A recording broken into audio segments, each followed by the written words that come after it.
My God, everything's been depressing. Like, this last couple of weeks has been kind of weird. Now that we got another reboot, and everybody is basically split into two different things. Either people's quitting the game, or people actually like the fact that there's a reboot. Then, of course, you have some other people who are kind of mad that there's another reboot that still kind of want to play the game. And then there's me.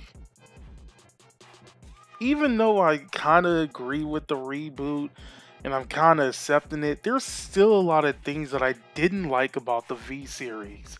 So, what I plan on to do, well, throughout this whole month of February, I'm going to basically tear it and dissect it apart one by one. This is basically my way of actually coping with the pain that is another reboot. So, I hope you guys are ready, cause I'm about to let this load out. Pause. Okay, Royal Paladins. I don't know.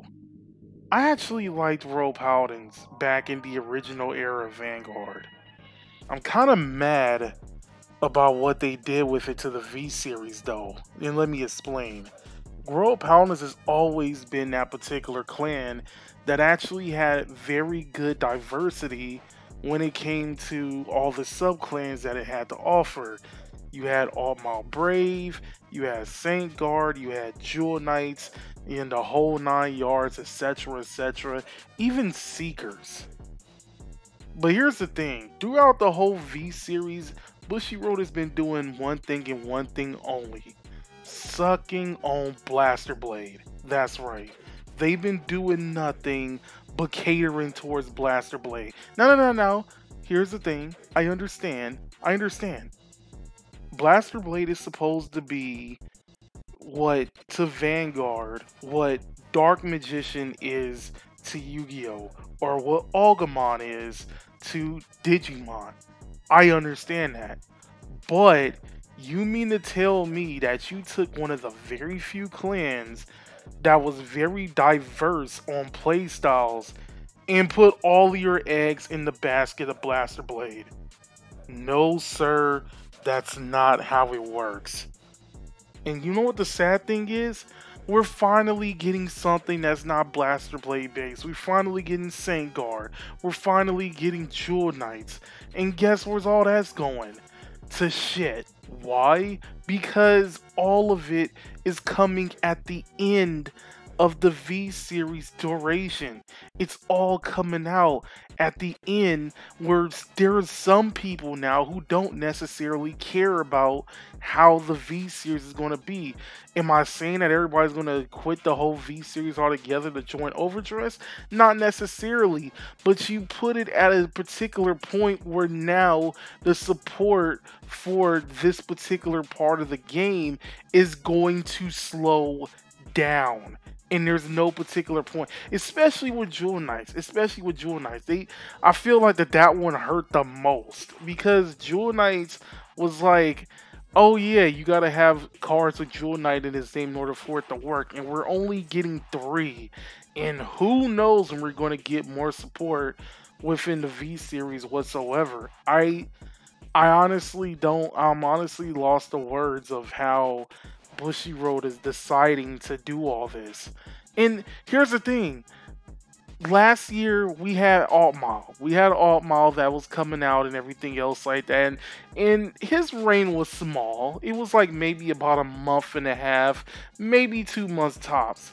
But you know why everybody was only playing Altmaul? A lot of people was only playing Altmaul because MLB was coming out later on that particular year. And speaking of MLB, I have a huge issue with that deck. That deck had to be the most boring deck that I've ever played in my 6 years of playing this particular game. I think I started back in 2014, so it's 6 going on 7.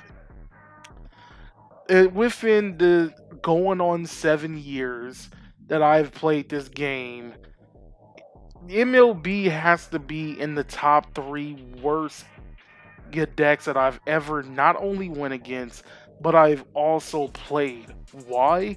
Because it was boring. Everything about that particular deck was boring. Think about this for a second. Once you get Blaster Blade and Blaster Dark into the Soul, what do you get out of it?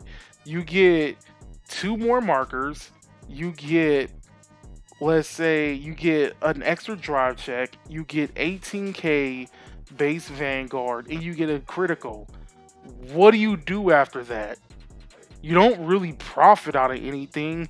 You're just getting a bunch of extra shit just because you got 2 cards into your soul. Congratulations. What else can you do with the deck? You can't do nothing else with the deck whatsoever. That's what makes it boring. It makes it repetitive, and there's nothing you can really do about it because everything is too linear about playing that particular deck. There was only one other deck in the game that I had just as bad as an experience playing against and playing with, and that's the Shadow Paladin Legend deck that came out back in the G era. That was the only other one. That was completely trash too, even though it was a meta deck and it did cause a lot of issues, but it was boring to play. Just like this, it was also boring to play. And it's not necessarily a meta thing, because even though MLB was meta for like a short amount of time, it was still meta at one particular point. It's not necessarily meta thing. I played meta decks before, and some of them are actually pretty fun. There's an actual reason why it's a meta deck. But when it came to this particular deck in general, it was complete and utter trash for no apparent reason whatsoever. And the sad thing is, this was the deck. This was the deck that actually made Altmile be forgettable. This was the reason why a lot of people forgot about Altmile. And what does Royal Paladins really have to show for it? Nothing. Absolutely nothing. You had all of this time with Blaster Blade. You had a whole deck dedicated to grade 1s, grade 2s, grade 3s that all have Blaster in his name. And what did you do about it? Not a damn thing. You had one of the most interesting concepts using Gancelot to actually make Blaster Blade worth using his Vanguard ability on the rearguard circle. And what happened? It only lasted about a week. And after that particular week, people knew how to play against it. It became trash, and Mordred became the better version. And what do you really have to show for it? Up until Altmile came out, the best version of Royal Paladin was Soul Saber Dragon. And Soul Saber hardly had any support with it whatsoever. But it was a lot better than playing Monarch Alfred. It was a lot better than playing Excavate. It was a lot better than playing Gancelot.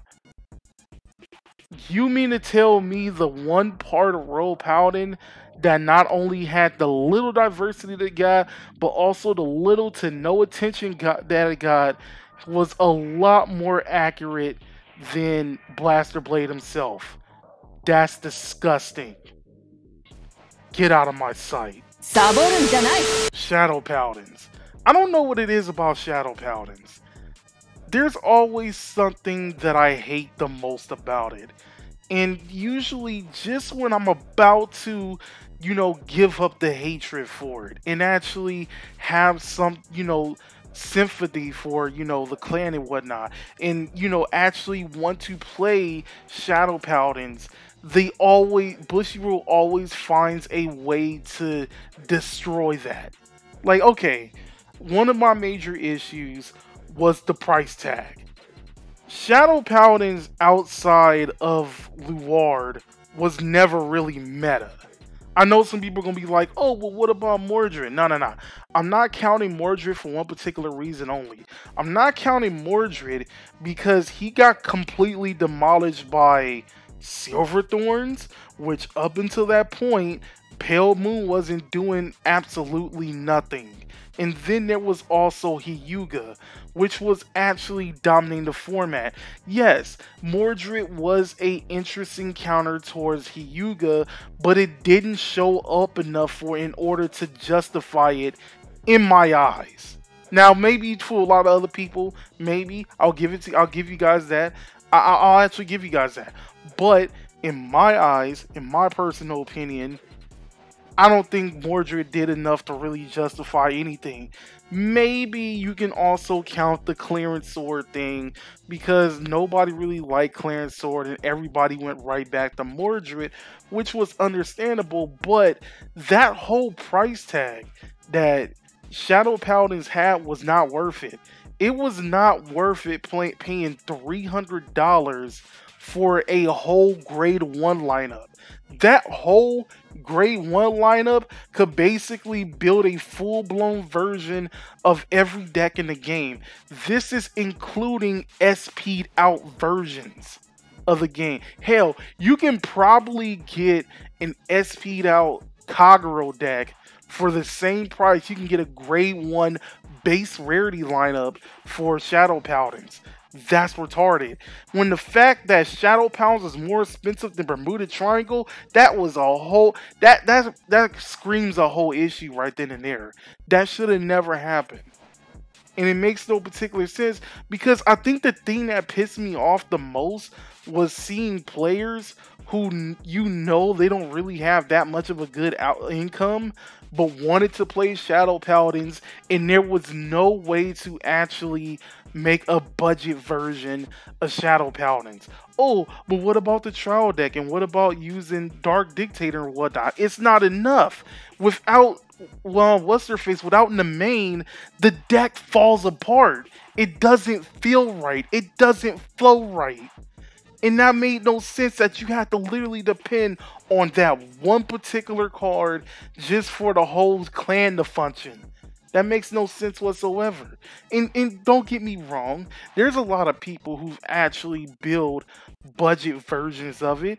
I mean, look at Vanguard Insider. He did a budget version of Shadow Paladins every single time they got particular support. I think ever since maybe... was it the Phantasmal set? Like, ever since the Phantasmal set, like, he's been doing budget versions of Shadow Paladins whenever they get support. But, like, in playtesting, it works, but it doesn't flow, in my personal opinion. Like, no offense to him, he did the best job he can do with the little that he was given. I appreciate him for actually doing that. But Nemain, it was Nemain or bust, in my honest opinion. And that made no sense whatsoever. And I completely hated the clan for that. And it was like, oh, Clarence Sword Dragon. You know what? I actually like Clarence Sword, because Clarence Sword looked like an interesting card back in the day in the G era. And I also liked the artwork a lot. And I also liked how cheesy the deck was. I'm not even going to lie about that. As a, maining it as a competitive deck, not necessarily, but like using it as like a fun deck, it was actually pretty fun. I'm not even going to lie about that. But then guess what? I'm not going to pay $300 for it. I'm not going to pay like $500 for a deck that I'm not using in a competitive sense. I'm not going to do that. That's why I never picked it up in the first place. But oh nah, we finally get, like, I guess, like, at that particular time, I was mad because of the price tag. And I was like, okay, maybe I'm being a little bit too harsh on Shadow Paladins, and maybe I should just let up my hate a little bit for it and whatnot, which kind of worked for a little bit. And then Luar came out and completely ruined the format, and I was like, I should have never trusted you niggas in the first place. Nah, I should have never done it. What the hell? Completely ruined the format. In my honest opinion, I felt like that the R&D department should have been fired right then and there. Like, I know Bushiroad gave the R&D department like another chance, but let's be real. There was way too many screw-ups by that particular time that was just like, You basically ruined the trust of a lot of people. There was still a power creep thing that was going on. You had Bermuda Triangles, who early that year was actually messing up a lot of the things. Then you come out with this. You come out with Luard that was actually completely not only ruined that whole particular set. Thank you, as a Mega Colony player, I hate you so much, but that's besides the point. The point is you ruined a whole format, and I don't know. You tried to fix it with the thing, and I understand. You tried to use the main and Luar not being the same deck, being restricted as a thing to balance it out. Okay, that's a little bit understandable. It's still too strong, but at least it's beatable. At least you don't have to solely depend on the Shadow Paladin player of actually, getting a bad hand in order to have a fighting chance. I appreciate that a little bit. You didn't completely ruin the thing, but at the same time, you made it to where it was somewhat manageable. And then you came out with Goo Grid and you were all like, yeah, at this particular point, you just ruined the trust of basically every single Vanguard player whatsoever at this particular point. So whatever hate you get, you get. I'm actually glad that they fired the R&D department because that was complete and utter trash. Gold Paladins is kind of like Shadows, in my honest opinion, but it's a little bit more the opposite. I want to like Gold Paladins, but Gold Paladins always gives me a reason to not like them that much.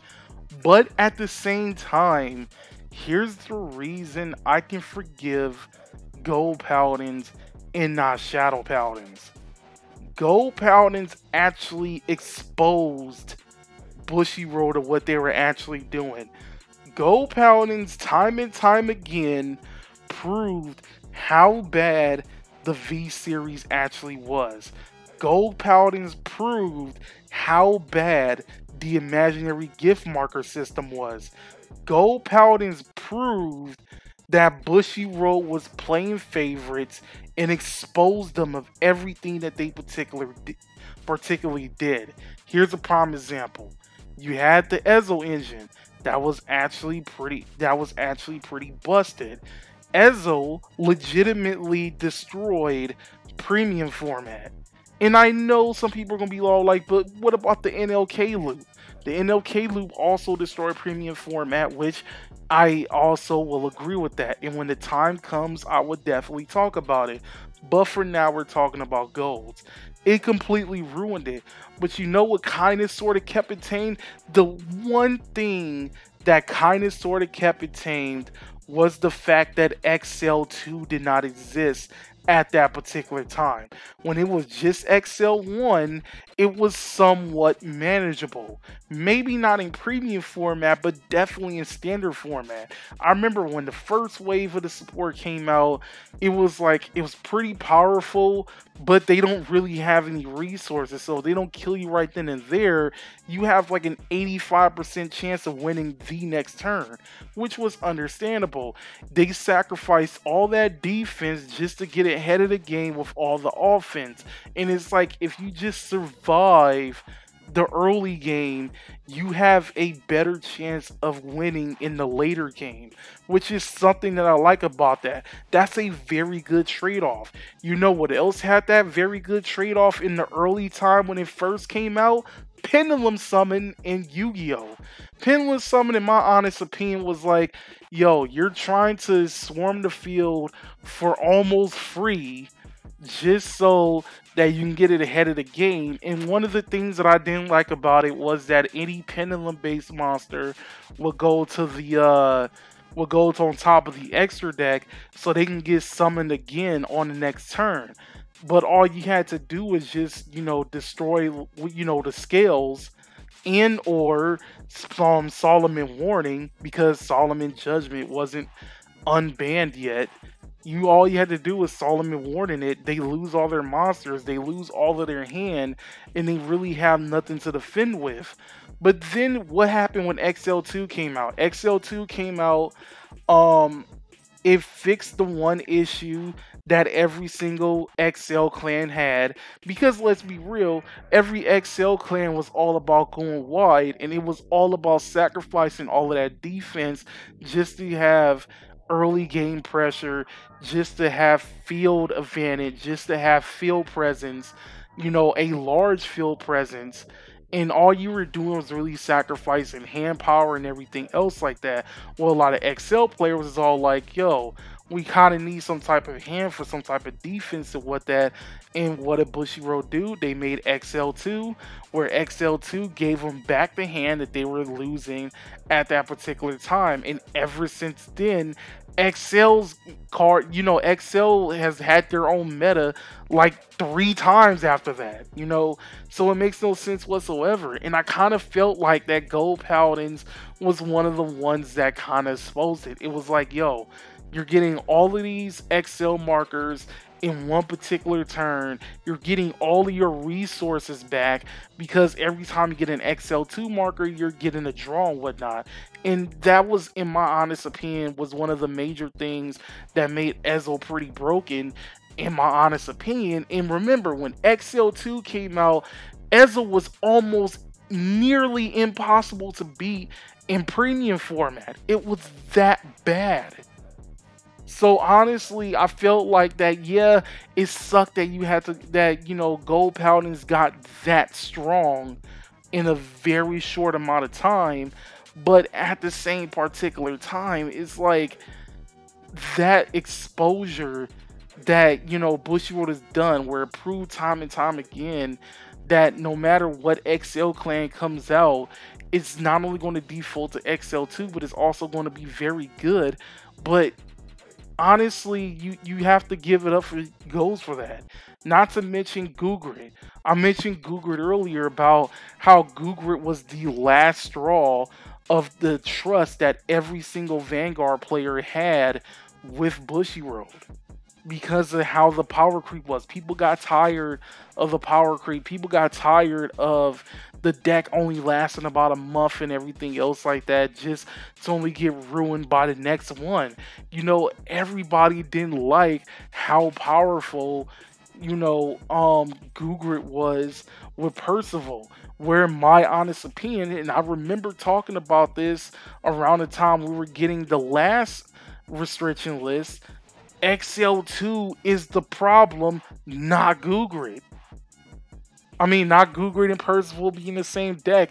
They're not the problem. XL2 is. I guarantee you, if you were to still keep Gugrit and Percival in the same deck, and they would have had XL1 instead of XL2, would they still be powerful? Yes. Would they be as powerful as they was before that? No. They wouldn't have been as powerful. Even though, like, the thing that they did now, where Gugrit's now completely crippled, nobody really cares that Gugrit's really crippled like that. So in my honest opinion, like, this whole XL2 thing, Gold Paladins exposed very well. So I can't necessarily completely hate them for, what they did with the format. I still kind of do, but not as much like when you put it to that particular perspective. OCT was kind of sort of anticlimactic. And here's what I mean by this. OCT was kind of anticlimactic because it was very strong. It came out the V series very strong. But then as time went on, in that one particular Fallout, it just no longer did anything else. Now here's the thing. For anybody who hasn't played during the G era of Vanguard, OCT was pretty shitty. Like, I'm gonna admit that. OCT legitimately had one particular format where they lasted in the meta for about a month and a half, and then it just vanished. But throughout that whole G era, OCT didn't really do anything. They had some pretty interesting cards, don't get me wrong. They had some pretty interesting strategies, but at the end of the day, they didn't really do nothing. They couldn't compete with, Gear Chronicle. They couldn't compete with Kagero at the time. They couldn't compete with Link Joker or anything else that was meta and stayed meta for a long time. They couldn't really compete with any of that. Now, on top of that, a lot of the clans that played similar to it just kind of took away everything that made it good. Like, for a prime example, all the draw power that it used to have, that it used to be known for, that all went to Great Nature. You know, a lot of the other mechanics that it used to have all went to Genesis. You know, it kind of felt like that Bushiroad was taking bits and pieces of OTT and put them in other clans like old batteries. But they did eventually bounce back for a little bit. It was just like a little bit of burst, and then they kind of just died down again. But when the V series came out, they got powerful enough that people actually started to hate OTT. I remember Imperial Daughter alone revived that whole clan, you know, in both formats. You know, I feel like the second format, which was premium, I felt that was more of Silent Tom's format than, because of the thing with Ika Mishima and Silent Tom, aka Ichi Tom. But like the whole standard format, that was all Imperial Daughter with Deer, and it was all like, it was basically because OTT had all of the advantage in the world, which was actually pretty good. It had all the advantage. It had the most consistency out of any deck in that particular format. Because, like, remember, like, in the early days of the V series, every deck had that one particular major flaw that if you figured out how to go against it, you broke the whole deck down. Where OTT, on the other hand, didn't necessarily have that.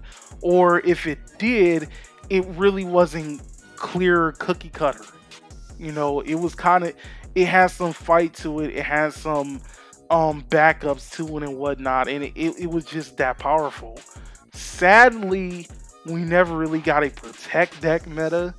And I feel like that the closest we got to that was when, at the end of 2018, when we got the, what was it?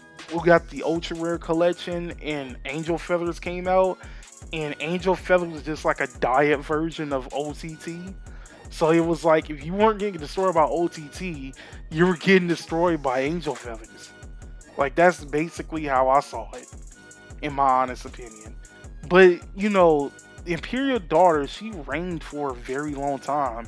If I remember correctly, I think she was the longest reigning meta deck that the V series had to offer. Because every other deck that was meta, I think the most they lasted was like maybe 4 or 5 months. Because like even Hyuga, that was like his own meta, that was like literally 4 months. That was literally like the last 4 months of the year. And then like it got completely demolished by like Bermuda Triangle. That was a very long 4 months, but that was legitimately 4 months. But anyway, in my personal opinion, once Bermuda Triangle came out with their first wave of support, that's when Imperial Daughter just died. Like, OTT really wasn't anything, because at that particular time it was Bermuda or bust, because it was the first thing that killed the format because of how powerful Bermuda's was. We'll get to that when we get there.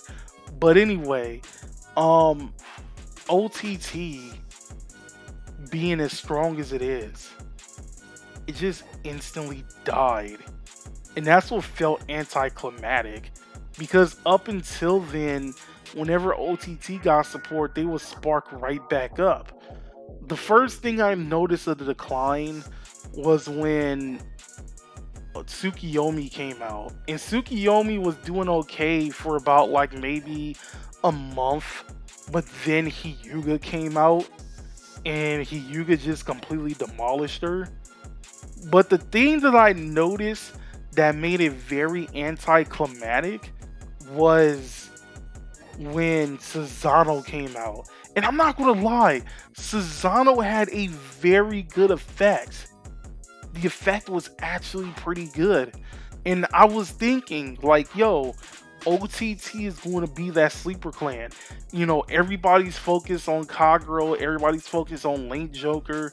You know, they're focused on those two particular things, but this is a card that nobody's really talking about. It's going to do a lot of good. And it didn't. It stayed dead. It was dead on arrival. You even had a reason to use Dimension Police because of Brad Black. Dimension Police, where what's his face was legitimately one of the worst VRs to ever come out in the V series. You know, Grand Gallop was legitimately one of the worst VRs to ever come out, and you know, the V series as a whole. And the only thing that somewhat saved them was Die Tiger. But outside of that, for OTT on the other hand, it just stayed dead. And that honestly is the thing that made it very anticlimactic. So cheers to Imperial Daughter for actually carrying the whole clan on his back for about a year and a half, until you got the story by I made that post. Everybody knows I make that post. Alright, Genesis has got to be, in my honest opinion, the weirdest clan to show up in the V series. Think about this for a second. Look at Valkyrian, and do not tell me that that's a glorified budget deck. Think about this for a second. The whole gimmick of Valkyrian is get enough force markers on the Vanguard circle in order for you to activate the Astral Plane. You then get this big 70k beat stick onto the Astral Plane, and then put the top card of your deck into the drop zone, and they gain X amount of drive checks up to the number of that, up to the grade number of the card that was milled to the graveyard. And then whatever drive checks come up with Valkyrian goes into the soul. You cannot tell me that sounds like a budget deck. But because it was a main character clan, and because a lot of the cards are like kind of sort of expensive, it's not a budget deck. It even has a trial deck. It feels and acts like a budget deck when it's not. That it's a glorified budget deck. Like, you can't tell me otherwise that is not a glorified budget deck. That is a legitimately glorified budget deck, and Bushiroad got away with it. I'm not even gonna lie. I mean, that deck is pretty dangerous in premium format, but still, to have a deck like that, and to actually, you know, to have a deck like that and to actually make it the main part of Genesis. Now I know, of course, there's like what, Fenrir, like Daddy Fenrir came back, but like obviously he didn't really do too much either. But man, that just feels, it's weird that Bushiroad literally sold us $100+ budget deck that kind of sort of does something in the format, but not really. That's still weird to me. I'm not even gonna lie on that. Damn, that is weird. Last but not least, to wrap up today's video, we're going against Angel Feathers. Alright, so Angel Feathers has had a roller coaster. I will admit that. Edrusol and Mahalik was like legitimately, they were dead on arrival. Like there's no ands or buts about it. Zatramel was actually kind of good, but then comes Gabrielle and No Seal, and they were like, step aside, Butch. We got this. We got this. Like they just came out of nowhere like the Wrecking Crew and just decided to wreak havoc for no apparent reason. Like, and it's in the most BS way you can think of in the game. Like, Gabrielle could just work off of one counterblast despite healing one. That makes no sense whatsoever to me. And then you have No Seal that can just like, oh yeah, the most thing you have to do before like killing off a very good clan is damage denying them. You try to damage deny, No Seal is like, what damage deny? What damage denying? You're not damage denying nothing. Out of nowhere. And then Ramiel over here coming out with the power out of nowhere, acting like she Jamie St. Patrick. I don't know how you do that, but it's whatever. It just became one of the most devastating decks to go against. Like, it's sad because I actually like Angel Feathers, and I'm literally hating this particular playstyle because of how stupid it is. And then No Seal, I feel like No Seal and Valkyrian should have traded places, because Valkyrian is a glorified budget deck, and No Seal is like the deck that should have been expensive, but because it's so linear, it's just a budget deck, and I do not understand why. It's like the one budget, it's like one of the very few budget decks that you can actually take to a tournament and possibly win over it because of how BS the deck is. Like, that's how stupid it is. It's like, it's so linear, it's so glass cannon, but the glass cannon works, and that bothers me in a way.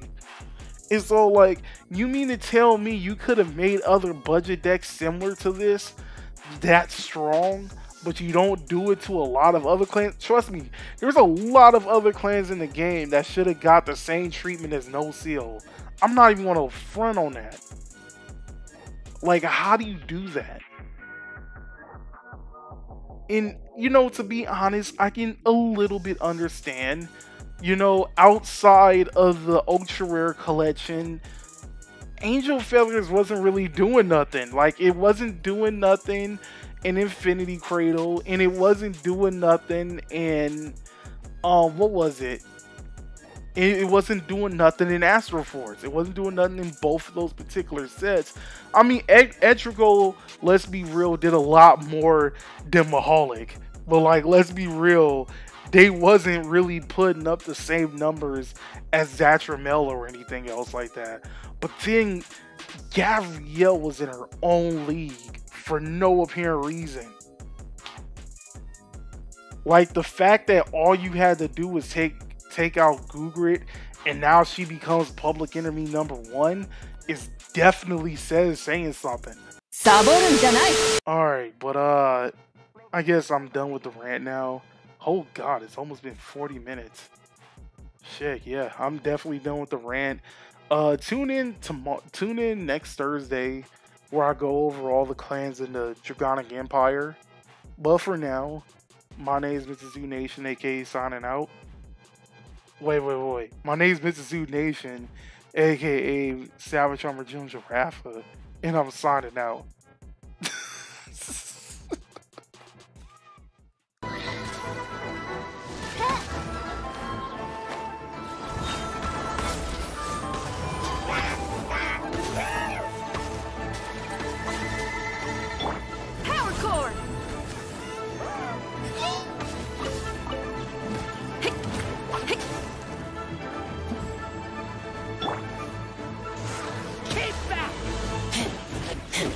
Yeah.